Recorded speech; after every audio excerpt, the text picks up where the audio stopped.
आज से हम एमपीपीएससी पेपर 4 की unit 3 human behaviour and psychotherapy को देखेंगे और इसमें पहला टॉपिक एटीट्यूड को देखेंगे।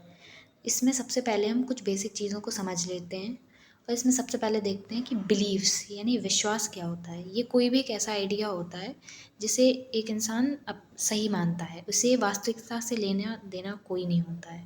Next is opinion. ओपिनियन एक ऐसा व्यू है जो बिलीफ के बेसिस पे बनता है, यानी ये सिर्फ आपकी एक प्रकार की राय है जो किसी भी टॉपिक के बारे में या किसी भी इशू के बारे में आपकी बन जाती है। Next is values. Values are deeply inrooted beliefs relatively permanent. मतलब जैसे बिलीफ आपका एक विश्वास था, जब वही विश्वास बहुत गहरा हो जाए कि आप इसको परमानेंट मान लो। जैसे आप बिलीफ को मान सकते हैं कि कोई सारे कुत्ते खराब होते हैं, लेकिन जब आप बिल्कुल उन कुत्तों से नफरत करने लग जाएं तब वो आपका एक वैल्यू बन जाता है। जैसे कि पेट्रियोटिज्म, वैल्यू को कभी भी बदला नहीं जा सकता। मतलब ये इतना परमानेंट हो जाता है कि अगर आप किसी इंसान से उसके बारे में अगेंस्ट बात करें तो वो उस चीज़ को कभी भी एक्सेप्ट नहीं करेगा। जैसे आप माने कि पेट्रियोटिज्म, इंसान अपने देश के लिए प्यार उसकी वैल्यू बन जाता है। अब हम इसके बेसिस पे समझेंगे कि एटीट्यूड क्या होता है। Attitude a broader more enduring evaluated mental state about a particular issue, person और सब्जेक्ट, और our view, beliefs, mental dispositions और evaluations of people about something, object, person, situation etcetera. मतलब सिंपली एटीट्यूड व्यू है, हमारी राय हैं, हमारी beliefs हैं, mental disposition यानी हमारी मेंटल स्वभाव, या हम किसी भी पर्सन के बारे में कुछ इवैल्यूएशन कर रहे हैं, ये सब ही एटीट्यूड है। जैसे आई हेट स्नेक्स और आई लाइक मैंगोज। मतलब ये सिर्फ आपके दिमाग के व्यूज़ हैं जो आप किसी भी ऑब्जेक्ट या किसी भी पर्सन के बारे में बताएंगे, यही आपका एटीट्यूड है। नेक्स्ट इज इसकी एक स्टैंडर्ड डेफिनेशन है जो एनसीईआरटी से ली गई है। वो है अ स्टेट ऑफ माइंड, यानी आपके माइंड की एक मनोदशा, या अ सेट ऑफ व्यूज़, आपके दिमाग में जो भी राय हैं, और thoughts regarding some topic called the attitude object. Attitude object यानी आपने किसी जिस चीज़ के बारे में राय बनाई, एग्जाम्पल आपने कुत्ते के बारे में राय बनाई थी, विच हैव एन इवेलुएटिव फीचर, यानी अब आप उस कुत्ते के बारे में इवैल्यूएशन देंगे, या पॉजिटिव है मतलब कुत्ता बेकार है, अच्छा है, या फिर न्यूट्रल है, आपने उसके बारे में एक इवैल्यूएटिव फीचर दिया। तो that is a state of mind, state of views और thoughts regarding some topic called the attitude object which have an evaluative feature. Next is moving forward towards the component of the attitude.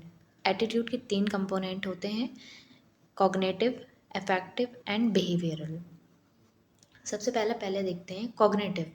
Cognitive का एक basic मतलब होता है mental processes. मतलब जो भी process जो आपके दिमाग से आप कर रहे हैं वो सबको हम कॉग्निटिव में रखते हैं। कॉग्निटिव कंपोनेंट को इन्फॉर्मेशनल भी कहते हैं। कॉग्निटिव कंपोनेंट में वो सारी चीज़ें आएंगी जो आपको बाहर से इन्फॉर्मेशन के रूप में मिली हैं। यानी एग्जांपल, अगर आपको नीम के बारे में इन्फॉर्मेशन मिली है कि नीम में कुछ हर्बल प्रॉपर्टीज़ होती हैं, स्नेक पॉइजनस होते हैं, तो ये आपका इंफॉर्मेटिव कंपोनेंट हो गया। Person's thought, beliefs and knowledge about the subject और सिचुएशन, मतलब आपको जो भी इंफॉर्मेशन मिली है वो आपके कॉग्निटिव कंपोनेंट में आएगी। Next is affective component. Affective component यानी इमोशनल कंपोनेंट। अब आपको जैसी भी इंफॉर्मेशन मिलेगी उसी बेसिस पे आपके इमोशंस फॉर्म होंगे। फॉर एग्जांपल, आपको नीम के बारे में मिली कि ये इसमें हर्बल प्रॉपर्टीज़ होती हैं, तो नीम के लिए आपका एक पॉजिटिव इमोशन बन जाएगा। स्नेक के प्रति आपको उसको देख के ही बहुत ज़्यादा हेट फील होगा कि these are poisonous.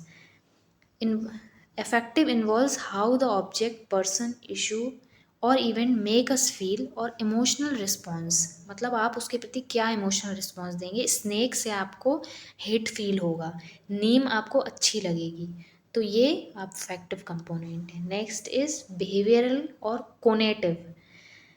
Tendency of a person to behave in a particular manner toward an object. अब आपको जैसी इन्फॉर्मेशन मिलेगी उसी बेसिस पे आपके इमोशंस बनेंगे और उसी इमोशंस के बेसिस पे आप बिहेव करोगे। फॉर एग्जांपल, अगर आपको लगेगा कि स्नेक पॉइजनस है तो आपका इमोशन बनेगा हेट का और आप बिहेवियर करोगे, आप उसको मार दोगे।